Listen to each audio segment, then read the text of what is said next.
Hello बच्चा party, कैसे हैं आप सभी। मैं हूं आपका friend and physics mentor Krishna Tiwari. Student, आज की क्लास 10th आईसीएसई वाले बच्चों के लिए डेडिकेटेड है और आज हम लोग डिस्कस करने जा रहे हैं उनका पहला चैप्टर, जिसका नाम है फोर्स। बेसिकली आप लोग फोर्स को क्लास 8th में डिफाइन करके आए हैं। क्या डिफाइन करके आए हैं? या तो कोई एक ऑब्जेक्ट उसको क्या कर रहा होता है, पुश कर रहा होता है, उसको क्या कर रहा है, धक्का दे रहा है, और या तो देखो ये भाई साहब इसको क्या कर रहे हैं, घसीट रहे हैं। देखो बड़े खुश लग रहे हैं। अगर देखा जाए तो इसके फेस में जो स्माइल है वो क्या बता रही है कि मैं इसको घसीट रहा हूं, और ये खुश है कि मैं इसको, लगता है कोई तिजोरी वगैरह खिसका के लिए जा रहे हैं। फिलहाल फोर्स का मतलब ये हो गया पुश और पुल। लेकिन अब आज क्लास 10th में हो, क्या बेसिक डेफिनेशन पुश और पुल से खत्म हो जाती है? तो ऐसा बिल्कुल नहीं है। Force can move any object, कोई भी स्टेशनरी ऑब्जेक्ट है उसको मूव कर सकता है, और अगर कोई ऑब्जेक्ट मोशन में है तो उसको रेस्ट में ला सकता है। And this is the true definition of force. अगर क्लास 9th में आपको याद हो, आपने पढ़ा था सेकंड लॉ ऑफ मोशन, क्या? Force is equal to m into में a, right? Change of momentum, rate of change of momentum. So this is the actual definition of force. तो पुश और पुल भूल जाओ थोड़ी देर के लिए। अच्छा, फोर्स को और क्या लिख सकते हैं? F is equal to m into में a, है ना? ओके, m क्या है हमारे पास? m हो गया हमारे पास मास, और a क्या हो गया? a हो गया एक्सेलरेशन। क्लियर है? बहुत बढ़िया बात है। चलो आगे बढ़ते हैं, थोड़ा सा फोर्स से थोड़ा आगे बढ़ते हैं। अब जो हमारा ओके, तो शुरुआत करेंगे एक छोटे से क्वेश्चन से।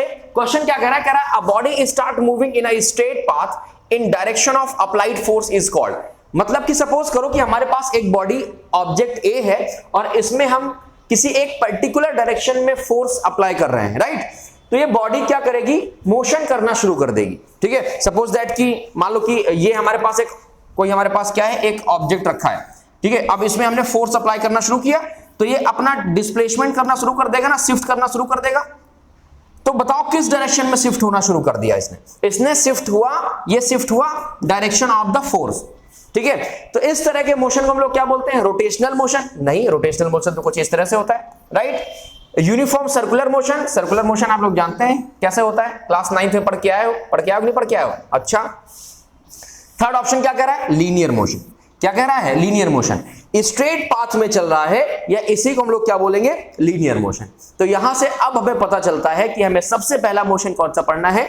लीनियर मोशन पढ़ना है, और इसके बाद फिर रोटेशनल मोशन पढ़ना है। इन दोनों में से कोई एक मोशन हम लोग सबसे पहले पढ़ते हैं। तो आइए शुरू करते हैं सबसे पहले वाले पार्ट, रोटेशनल मोशन से। क्वेश्चन से केवल हमें पार्ट डिस्कशन करने थे। चलो अब बात करेंगे हम लोग रोटेशनल मोशन से। क्या होता है रोटेशनल मोशन? सपोज करो कि हमारे पास कोई एक डिस्क है, और डिस्क ना एक P पॉइंट पर पिवोटेड है। क्या है? P पॉइंट पर पिवोटेड है। अब मान लो मैं इसमें कोई एक फोर्स F अप्लाई कर रहा हूं। क्या अप्लाई कर रहा हूं? फोर्स F अप्लाई कर रहा हूं। अब अगर ये पॉइंट P पर पिवोटेड है, पिवोटेड मतलब फिक्स, सपोज दैट ये पेन है और ये जहां मेरी फिंगर से यहां पर पिवोटेड है, और मैं यहां फोर्स लगाऊंगा तो क्या करेगा? ये केवल रोटेट करेगा अपनी एक्सिस में, ना कि आगे मूव करेगा। बात समझ में आई कि नहीं आई? तो अगर मान लीजिए मैं फोर्स अप्लाई कर रहा हूं और किसी P पॉइंट पर पिवोटेड है, तो ये जो मोशन होगा ना, इसका कैसा होगा? एंटी क्लॉकवाइज डायरेक्शन में होगा। कुछ इस तरह से घूमना शुरू कर देगा। घूमना शुरू करेगा नहीं करेगा? तो इसको ही हम लोग क्या बोलते हैं? रोटेशनल मोशन बोलते हैं। इतना कोई टफ टास्क नहीं। ठीक है, फॉर एग्जांपल आपने कार की स्टीयरिंग देखी कि नहीं देखी? कार की स्टीयरिंग देखी? तो कार की स्टीयरिंग आप लोग ऐसे पकड़ते हैं और क्या करते हैं? कुछ इस तरह से रोटेट करते हैं उसको। अब कार की स्टीयरिंग अलग अलग तो होती नहीं कि थोड़ी देर के लिए इस प्लेस पे रख के चला लिया, थोड़ी देर इस प्लेस पे रख के चला लिया। ठीक है, एक पॉइंट पर पिवोटेड होती है और फिर क्या होती है? उसको टर्न करो तो अपना काम करती है। जैसे मान लो हमारे पास फिर एक पिवोटेड बॉडी है, P पॉइंट पर पिवोटेड है, और फोर्स का डायरेक्शन मैंने चेंज कर दिया। क्या कर दिया? फोर्स का डायरेक्शन चेंज कर दिया। तो कैसा मूवमेंट होने लगा? अब होने लगा हमारे पास कैसा? क्लॉकवाइज मूवमेंट होने लगा। बॉडी पिवोटेड है तो बॉडी मूव नहीं कर सकती, एक ही पॉइंट में रोटेट करेगी। देखो फॉर एग्जांपल, अगर मान लो ये हमारे पास एक एक्सिस है और इस एक्सिस में कोई हमारे पास एक डिस्क लगी हुई है। अब डिस्क में अगर मैं फोर्स अप्लाई करूंगा, मान लो इस डायरेक्शन में फोर्स अप्लाई करता हूं तो कुछ इस तरह से मूव करना शुरू करेगी। अगर इस डायरेक्शन में फोर्स अप्लाई करता हूं तो कुछ इस डायरेक्शन में, एंटी क्लॉकवाइज डायरेक्शन में मूव करना शुरू करेगी। बात समझ में आई? तो ये तो हो गया हमारे पास रोटेशनल मोशन के लिए, इतना काफी है। क्लियर है? आगे बात करते हैं। अगला जो हमारा टॉपिक है वो है लीनियर और ट्रांसलेशनल मोशन। अभी हम लोग बात करके आ रहे हैं। मान लो हमारे पास कोई एक व्यक्ति है, भाई साहब हैं, ठीक है, और ये भाई साहब क्या कर रहे हैं? स्ट्रेट लाइन मोशन कर रहे हैं। Motion towards straight line. जैसे मैं चल रहा हूं तो ये कैसा हो गया? लीनियर मोशन हो गया, स्ट्रेट लाइन मोशन हो गया। फॉर एग्जाम्पल, चलो मैं बात कर लेता हूं आपसे। फॉर एग्जाम्पल देखो, मैं आपको दिखा देता हूं, कुछ एग्जाम्पल दिखा देता हूं। जैसे मान लो ये देखो, ठीक है, जैसे सपोज दैट ये है हमारे पास एक फिगर है और इस फिगर में देखो ये जितने भी प्लेयर्स हैं ना वो कैसे करने की कोशिश कर रहे हैं, वो सीधे सीधे स्ट्रेट भागेंगे, स्ट्रेट की तरफ सीधे सीधे भाग रहे हैं कि नहीं भागेंगे, सीधे भागेंगे, राइट, ये भागेंगे सीधे। तो जब ये सीधे भागेंगे तो ये मोशन कैसा हो गया, लीनियर मोशन हो गया, कुछ इस तरह से लीनियर मोशन हो गया, लीनियर मोशन हो गया कि नहीं हो गया। अभी तो फिलहाल जहां तक मुझे रास्ता दिख रहा है इस प्लेस तक, वहां तक तो सीधे सीधे ही भागेंगे। ओके, तो किसका एग्जांपल है, ये एग्जांपल है लीनियर मोशन का। ठीक है, क्लियर हुई बात, किस समझ में आई। ओके, रोटेशनल मोशन की बात कर लेते हैं जरा, रोटेशनल मोशन की बात कर लेते हैं। आओ जरा देखो रोटेशनल मोशन क्या है। रोटेशनल मोशन देखो भाई, रोटेशनल मोशन में आपको दिख रहा होगा, देखो एक ये आपको फैन दिख रहा है, जैसे एक ये फिगर है ना। अब इस फिगर में देखो कैसे हो रहा है, जैसे अभी मैंने बताया कि कैसे मूव कर रहा है, एंटी क्लॉकवाइज मूव करेगा, क्लॉकवाइज मूव करेगा। ठीक है, चलो बहुत बढ़िया बात है। अब हम लोग बात करने जा रहे हैं अपने अगले टॉपिक की। अगला टॉपिक क्या है हमारे पास, लीनियर मोशन समझ में आ गया, आपको समझ में आ गया होगा। अब बात करेंगे हम लोग अगले टॉपिक की, जिसका नाम है मूवमेंट ऑफ फोर्स और टॉर्क। भाई हमारे पास एक ऑब्जेक्ट था, अब इस ऑब्जेक्ट को पिवोटेड कर दिया, एक पी पॉइंट में फोर्स लगा रहे हैं तो इसमें एक टर्निंग इफेक्ट आ रहा है। ये आगे मोशन नहीं कर रहा है, ये आगे नहीं बढ़ रहा है, मतलब ये लीनियर मोशन नहीं कर रहा है, स्ट्रेट लाइन मोशन नहीं कर रहा है, लेकिन इसमें टर्निंग इफेक्ट आ गया। जैसे फोर्स लगा रहे हो तो ये टर्न हो जा रहा है, क्या हो जा रहा है, टर्न हो जा रहा है, या तो क्लॉकवाइज टर्न हो जा रहा है या एंटी क्लॉकवाइज टर्न हो जा रहा है। इसी को हम लोग बोलते हैं मूवमेंट ऑफ फोर्स। क्या बोलते हैं, मूवमेंट ऑफ फोर्स, या इसी को कहा जाता है टॉर्क, और डिनोट करते हैं टाउ से। किससे डिनोट करते हैं, टाउ से। बात समझ में आई बेटा कि नहीं आई, मूवमेंट ऑफ फोर्स, टॉर्क, या इसी को हम लोग टर्निंग इफेक्ट ऑफ फोर्स बोलते हैं। क्लियर हो गया, चलो। अब ये टर्निंग इफेक्ट तो आया, मान लो कोई पिवोटेड बॉडी है, सपोज दैट हमारे पास ये एक रॉड है, पिवोटेड है इस पी पॉइंट पर, और मैं इस डायरेक्शन से फोर्स लगा रहा हूं, तो ये रॉड ना कुछ इस तरह से मूव करना शुरू करेगी। मतलब अगर ये रॉड है, फोर्स इधर लगा रहा हूं तो कुछ इस तरह से मूव करना शुरू करेगा, नहीं शुरू करेगा, ठीक है ना। तो दैट इज टर्निंग इफेक्ट। ठीक है, ओके। अब भाई जब टर्निंग इफेक्ट हो रहा है फोर्स लगाने पर, अगर बॉडी पिवोटेड है, तो कोई ना कोई ऐसी चीज होगी जिसपे ये डिपेंड करती होगी टर्निंग इफेक्ट। तो पहला तो हो गया फोर्स, पहला क्या हो गया, फोर्स हो गया। कैसे भाई, अगर मान लो फोर्स को हमने इंक्रीज कर दिया, फोर्स को इंक्रीज कर दिया, तो टर्निंग इफेक्ट भी क्या हो जाएगा, इंक्रीज हो जाएगा। इसका मतलब क्या हुआ, force is directly proportional to the turning effect, means torque.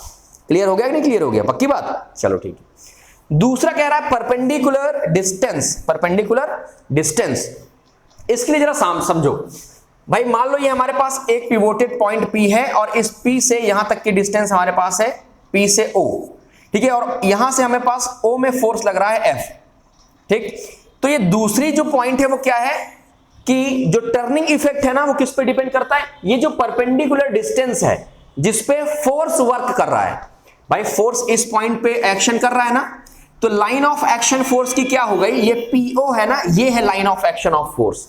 बात समझ में आई, या इसी को हम लोग बोलते हैं perpendicular distance between the line of action of force. मतलब यहां पर फोर्स अप्लाई कर रहा है, यहां से यहां तक की डिस्टेंस। ठीक है, फॉर एग्जांपल जरा समझो, एग्जांपल के तौर पे मान लीजिए कि हमारे पास ऑब्जेक्ट है, पिवोटेड बॉडी है। देखो समझो, मान लो हमारे पास कोई एक पिवोटेड बॉडी है, ये पिवोटेड बॉडी P है, और डिस्टेंस है हमारे पास ये R डिस्टेंस है। यहां पर फोर्स लगा रहे हो तो टर्निंग इफेक्ट कुछ ना कुछ हो रहा है।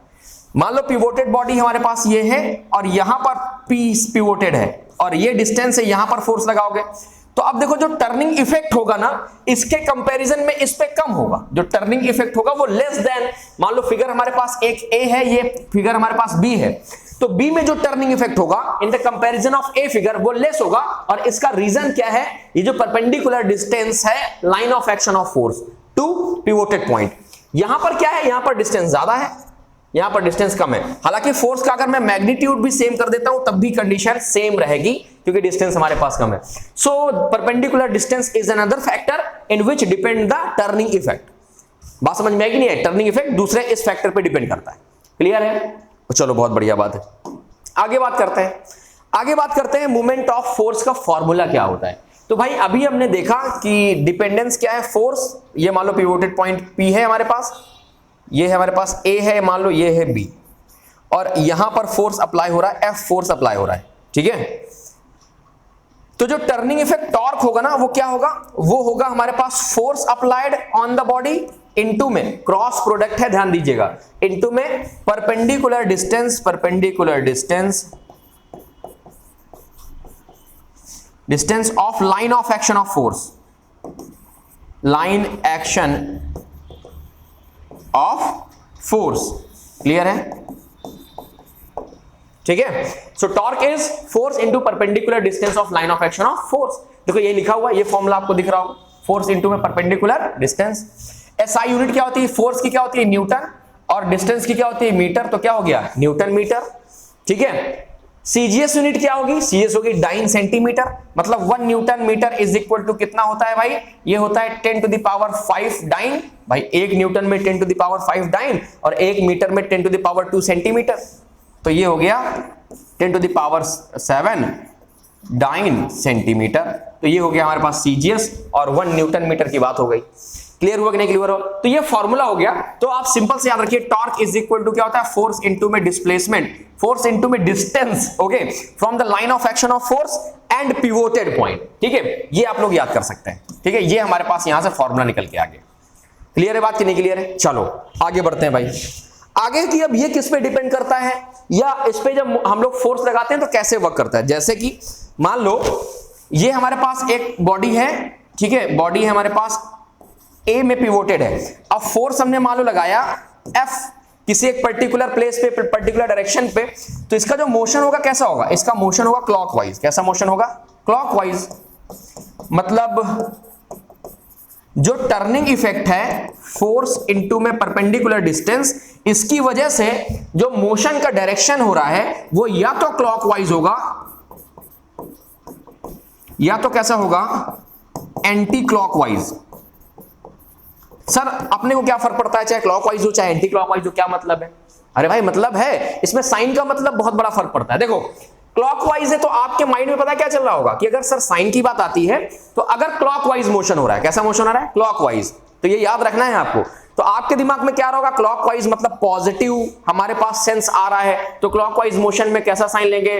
पॉजिटिव। एंटी मतलब नेगेटिव फील दे रहा है, तो यहां पर नेगेटिव साइन देंगे। लेकिन ऐसा बिल्कुल भी नहीं है बच्चा पार्टी। इसका मतलब अगर मोशन क्लॉकवाइज हो रहा है, ठीक है, तो टर्निंग इफेक्ट जो होगा वो कैसा आएगा? पॉजिटिव आएगा। कितना होगा भाई साहब? उसमें साइन कैसा लेंगे? पॉजिटिव लेंगे। ठीक है, कैसा? सॉरी नेगेटिव लेंगे। जो क्लॉकवाइज होगा तो उसमें साइन कैसा लेंगे? नेगेटिव लेंगे। और अगर मोशन कैसा हो रहा है? मोशन हो रहा है एंटी क्लॉकवाइज। कैसा हो रहा है? Anti clockwise. तो साइन कैसा लेंगे हम लोग? पॉजिटिव लेंगे। याद रहेगा कि नहीं याद रहेगा? याद रहेगा। फिर से समझ लीजिए, थोड़ा अपोजिट है, अटपटा है सुनने में, कि अगर क्लॉकवाइज है तो साइन कैसा लोगे? नेगेटिव, और अगर एंटी क्लॉकवाइज दिख रहा है तो साइन कैसा लोगे? पॉजिटिव। 1 मार्क क्वेश्चन इससे पूछ लिया जाता है। याद रहेगा कि नहीं याद रहेगा? अच्छा क्लॉकवाइज और एंटी क्लॉकवाइज तो समझ में आ रहा है कि नहीं आ रहा? पक्की बात। चलो अच्छा देखो जरा, ये मैं रेस कर देना हूं, ठीक है, यहां तक। चलो मान लो ये हमारे पास एक मोशन है, ये हमारे पास एक ऑब्जेक्ट है जो पी पॉइंट पर पिवोटेड है, और ये मैंने लाइन ऑफ एक्शन फोर्स लगाया, ये है फोर्स एफ न्यूटन का। ठीक है, तो अब ये जो मोशन करेगा ना कैसा करेगा? ये एंटी क्लॉकवाइज करेगा। कैसा करेगा? Anti clockwise.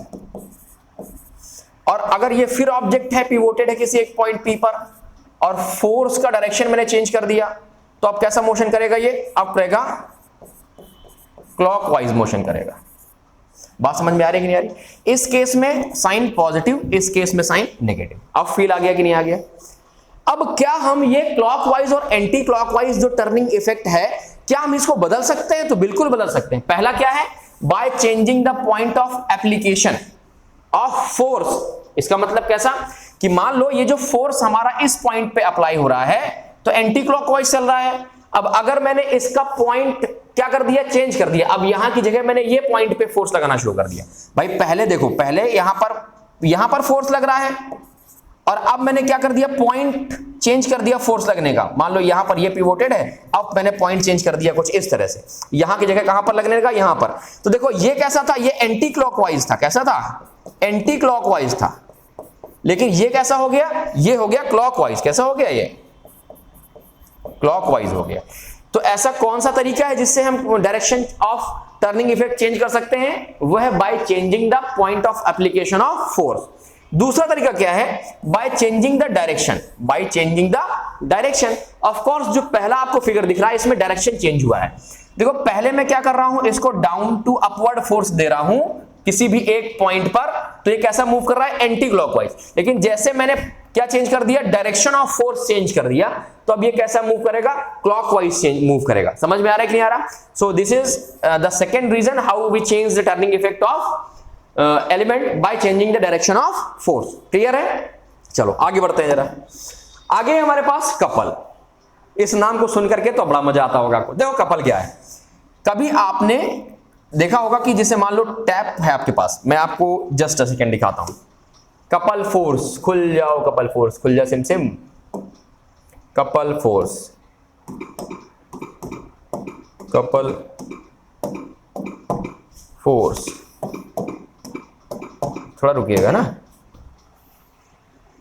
ये देखो, दिखा आपको, ये कौन से कपल आने लगे भाई, देखो देखो देखो देखो, ये दिखा आपको, ये इमेज दिखी होगी आपको, दिखी? देखो अच्छा अब इसमें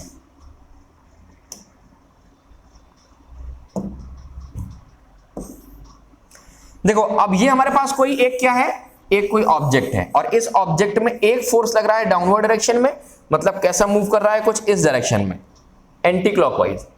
अब देखो इसमें डायरेक्शन ऑफ फोर्स दूसरा है, लेकिन फिर भी ये मूव कैसा कर रहा है, एंटी क्लॉकवाइज। तो देखो ऐसा है ना कि जैसे दो लोग हैं, एक इस डायरेक्शन में वर्क कर रहा है और एक उसके अपोजिट डायरेक्शन में वर्क कर रहा है। देखो अपोजिट डायरेक्शन में है कि नहीं है, लेकिन जो वर्क हो रहा है ना वो कैसा हो रहा है, वो पॉजिटिव हो रहा है। मतलब जो ये भाई साहब करना चाह रहे हैं वही ये भाई साहब कर रहे हैं। बात समझ में आई कि नहीं आई? अच्छा मान लो ये फोर्स हम लोग ना लगाते, सपोज दैट थोड़ी देर के लिए ये फोर्स ना लगाएं, तो क्या अकेले ये फोर्स इसको इजीली टर्न कर पाएगा? नहीं कर पाएगा। फॉर एग्जांपल अगर मान लो आपको बॉटल ओपन करनी, बॉटल चैलेंज बहुत खेले हैं ना आपने, तो बॉटल ओपन करने में क्या आप एक फिंगर से ओपन कर सकते हो क्या? अब ये मत बोलना सर रील्स में तो पैर से ओपन कर देते हैं, ऐसा नहीं है, आपको दोनों फिंगर्स अपनी यूज करनी पड़ेगी। That is couple.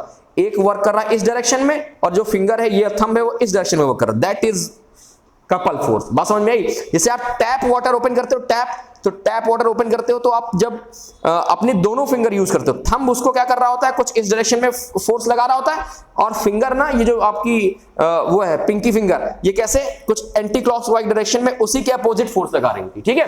तो दैट इज कपल, और कुछ नहीं होता। कपल में क्या है कि एक ऐसा फोर्स जो कि साथ साथ लगता है, डायरेक्शन में अपोजिट हो, लेकिन उसका जो वर्किंग नेचर हो वो सेम हो, इसको हम लोग क्या बोलते हैं, कपल। लेकिन अब ऐसे लिखेंगे तो है नहीं, तो आप लोग डेफिनेशन बुक से देखो, बुक से ही अगर करना है तो डेफिनेशन वहां कर लेना, जो समझ लो। मान लो ये फोर्स लगा रहा हूं मैं F1, किसी पॉइंट ये O है, और ये फोर्स लगा रहा हूं मैं F2। क्या लगा रहा हूं? F2 फोर्स लगा रहा हूं। मान लो ये है A है, ये B है, ये C है, ठीक है? तो देखो यहां पर जो टर्निंग इफेक्ट आएगा इस एरिया में, तो क्या आएगा, वो आएगा फोर्स इनटू में क्या, AB। क्या आएगा? AB। और कैसा आएगा, एंटी क्लॉकवाइज। दिखा, एंटी क्लॉकवाइज। अब इस एरिया में जो हमारे पास टर्निंग इफेक्ट आएगा वो क्या आएगा, वो आएगा फोर्स तो सेम है, मान लो ये F1 F2 कर दिया मैंने, और अगर मैग्नीट्यूड सेम है तो F1 F2 भी हो जाएंगे इफ मैग्नीट्यूड सेम है। और डिस्टेंस कितनी हो गई, OC। डिस्टेंस कितनी हो गई, OC। लेकिन ये भी कैसा वर्क कर रहा है, एंटी क्लॉकवाइज। मतलब दोनों में से किसी भी एक फोर्स का मैग्नीट्यूड ले सकते हैं अपन। तो यहां से हम लोग फाइंड क्या कर पाएंगे, अब थोड़ा सा आगे बढ़ते हैं, ठीक है? देखो जरा, ये कुछ आपको दिख रहा होगा, moment of couple, turning effect of couple. Point O है, फोर्स लगा रहा है, कैसे चल रहा है, एंटी क्लॉकवाइज। पॉइंट O पर F लगा रहा है क्लॉकवाइज। देखो यहां पर फोर्स के जो मैग्नीट्यूड है वो क्या है, सेम है। So the moment of force F at a end of A, सबसे पहले जो हमारे पास A एंड है, ये मान लो A है और ये क्या है, B है, दोनों एंड है। तो A पे जो फोर्स लग रहा है वो कैसा होगा, फोर्स इनटू में ये परपेंडिकुलर डिस्टेंस OA, ये है परपेंडिकुलर डिस्टेंस। क्लियर? और कैसा चल रहा है, एंटी क्लॉकवाइज। कैसा चल रहा है, एंटी क्लॉकवाइज चल रहा है। फिर देखो moment of force F at end B। अब B में देखो मोमेंट ऑफ फोर्स, अब इसके लिए परपेंडिकुलर डिस्टेंस ये होगी, तो फोर्स F इनटू में परपेंडिकुलर डिस्टेंस O से लगा करके B तक, तो ये तो है O से B, और क्या हो गया, एंटी क्लॉकवाइज। इसके बाद टोटल कितना हो जाएगा, टोटल मोमेंट ऑफ कपल कितना हो जाएगा, टोटल मोमेंट ऑफ कपल हो जाएगा F इंटू में OA प्लस में F इंटू में OB। F कॉमन निकालो, क्या बचेगा? OA प्लस में OB, ठीक है। और OA प्लस OB इसकी वैल्यू क्या है? D। टोटल जो सेपरेशन है दोनों के बीच में फोर्सेस के, तो ये कितना हो जाएगा? मोमेंट ऑफ कपल मोमेंट कितना हो जाएगा हमारे पास? ये हो जाएगा फोर्स इंटू में क्या? D हो जाएगा कि नहीं हो जाएगा? फोर्स इंटू में D क्रॉस प्रोडक्ट है। और कैसा? Anti clockwise. अब ये सेम एज क्लॉकवाइज के लिए भी हो सकता है। तो अगर आपसे कोई पूछे मोमेंट ऑफ कपल के लिए फॉर्मूला कौन सा अप्लाई करेंगे, तो आप अप्लाई कर सकते हैं force any of two force, इन दोनों में से कोई एक फोर्स और total distance between separation of two forces. Clear है बात कि नहीं क्लियर है? बक्की बात क्लियर है?